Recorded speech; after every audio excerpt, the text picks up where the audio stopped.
사랑하는 푸른나무교회 성도 여러분, 안녕하셨습니까? 오늘은 11월 18일 토요일 아침입니다. 말동아 오늘의 본문은 사무엘상 17장 1절부터 11절입니다. 우리 다 같이 한번 읽어보도록 하겠습니다.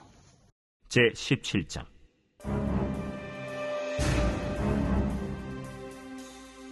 블레셋 사람들이 그들의 군대를 모으고 싸우고자 하여 유다에 속한 소고에 모여 소고와 아세가 사이에 에베스담밈에 진침해 사울과 이스라엘 사람들이 모여서 엘라 골짜기에 진치고 블레셋 사람들을 대하여 전열을 벌였으니 블레셋 사람들은 이쪽 산에 섰고 이스라엘은 저쪽 산에 섰고 그 사이에는 골짜기가 있었더라. 블레셋 사람들의 진영에서 싸움을 도두는 자가 왔는데 그의 이름은 골리앗이요 가드 사람이라. 그의 키는 6규빗 한 뼘이요 머리에는 놋투구를 썼고 몸에는 비늘 갑옷을 입었으니 그 갑옷의 무게가 놋 5,000세겔이며 그의 다리에는 놋 각반을 쳤고 어깨 사이에는 놋 단창을 메었으니 그 창자루는 배틀채 같고 창날은 철 600세겔이며 방패든 자가 앞서 행하더라. 그가 서서 이스라엘 군대를 향하여 외쳐 이르되 너희가 어찌하여 나와서 전열을 벌였느냐? 나는 블레셋 사람이 아니며 너희는 사울의 신복이 아니냐? 너희는 한 사람을 택하여 내게로 내려보내라.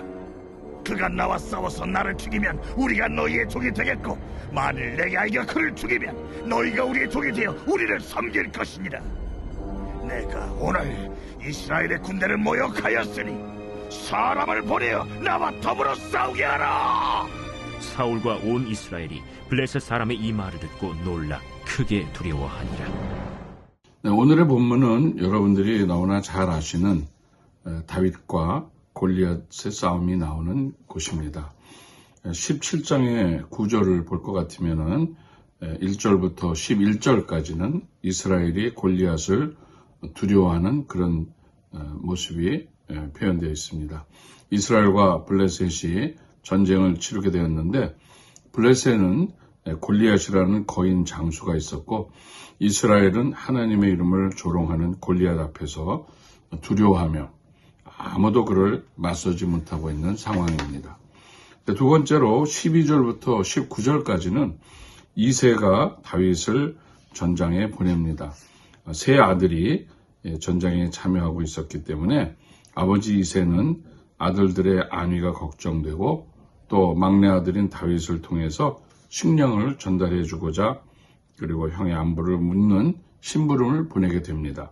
그때 골리앗이 엘라 골짜기에서 이스라엘 백성들 앞에서 소리를 치고 있는 그런 내용이 19절까지 연결되고 있습니다. 이제 세 번째로 20절부터 30절에는 형 엘리압이 다윗을 비난하는 장면입니다. 골리앗 앞에서 아무도 대적을 하지 못하고 두려워하며 떨고 있을 때 다윗이 여호와를 조롱하는 이방인 장수 골리앗을 죽이겠다고 합니다. 그때 다윗의 형인 엘리압은 그런 다윗을 꾸짖었습니다. 또 이제 31절부터 40절에는 두려워하는 사울과 또 용감한 다윗이 대조되고 있습니다. 다윗은 사울 왕에게 자신이 목동생활을 하면서 위기의 순간이 많았으나 그때마다 하나님께서 자신을 구원해 주셨다고 고백합니다. 이번에도 하나님께서 도와주실 것을 확신하며 물맷돌 5개를 가지고 골리앗에게로 나아갑니다. 이제 마지막 41절부터 58절은 다윗이 골리앗을 쓰러뜨리는 장면이 기록되어 있습니다. 다윗은 전쟁이 하나님께 속하여 있음을 고백하며 용감하게 달려나가 골리앗을 물맷돌 하나로 쓰러뜨립니다. 대승을 거둔 이스라엘은 기뻐하였지만 다윗과 사울은 갈등이 여기에서 시작이 되게 됩니다. 자, 17장에서 우리가 좀 함께 살펴볼 교훈이 있다면 두려움에 관한 문제입니다. 1절부터 11절에 보면 두려워하지 말아야 할 이스라엘 백성들이 두려움에 쌓여 있습니다. 이스라엘 군인들은 골리앗의 체구와 갑옷과 칼만 보았기 때문에 두려웠습니다. 더군다나 골리앗은 큰 소리로 하나님과 이스라엘을 모욕했고 또 그것이 더욱 이스라엘로 하여금 주눅이 들게 하였던 것입니다. 그러나 우리와 함께 하시는 하나님의 능력을 기억할 때 우리는 두려워하지 않고 승리할 수가 있습니다. 또 두 번째 우리가 생각해 볼 교훈은 하나님이 우리를 건져내신다는 것입니다. 골리앗과 싸우기로 결단한 다윗은 자신의 삶 속에서 경험한 하나님을 사울 왕에게 고백하며 이 전쟁은 승리할 수밖에 없는 전쟁인 것을 확신합니다. 이스라엘을 모든 역경 가운데서 건지신 하나님은 오늘도 우리들의 고통스러운 삶의 현장에서 우리를 건져주신다는 확신을 여러분들도 가지시기를 바랍니다. 세 번째 우리가 생각해 볼 또 교훈이 있다면 모든 것은 만군의 여호와의 이름으로 말미암는다는 것입니다. 골리앗이 보기에 다윗은 어린 아이에 불과했습니다. 자신과 싸울 상대로 보이지 않았습니다. 게다가 들고 나온 무기도 막대기를 들고 나왔으니 골리앗은 정말 가소롭게 다윗을 바라보았습니다.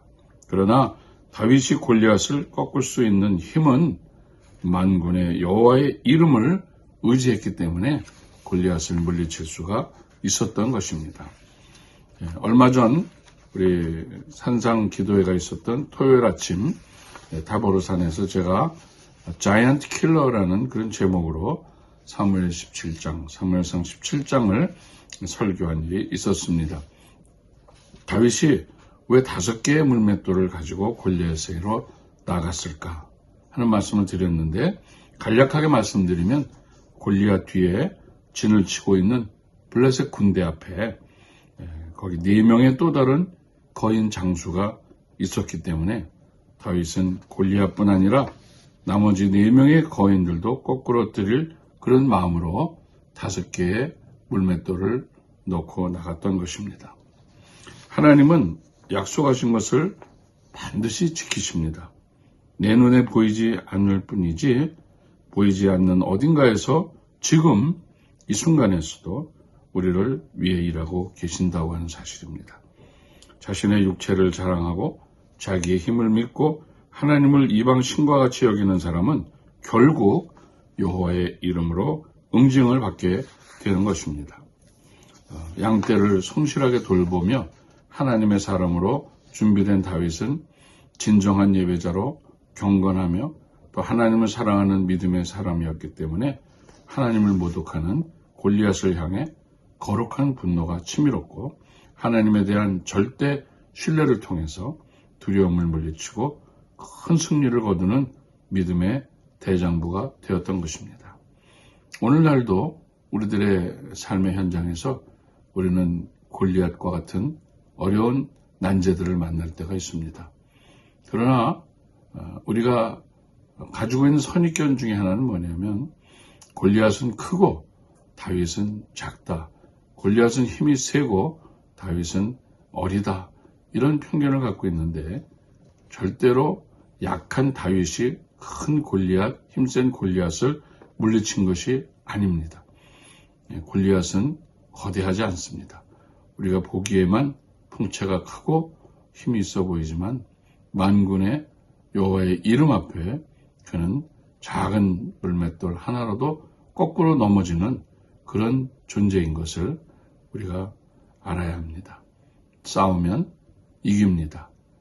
하나님의 이름으로 여호와의 이름으로 나아갈 때 우리의 영적 전쟁은 언제든지 승리하고야 만다고 하는 사실을 잊지 마시기를 주님의 이름으로 축원합니다.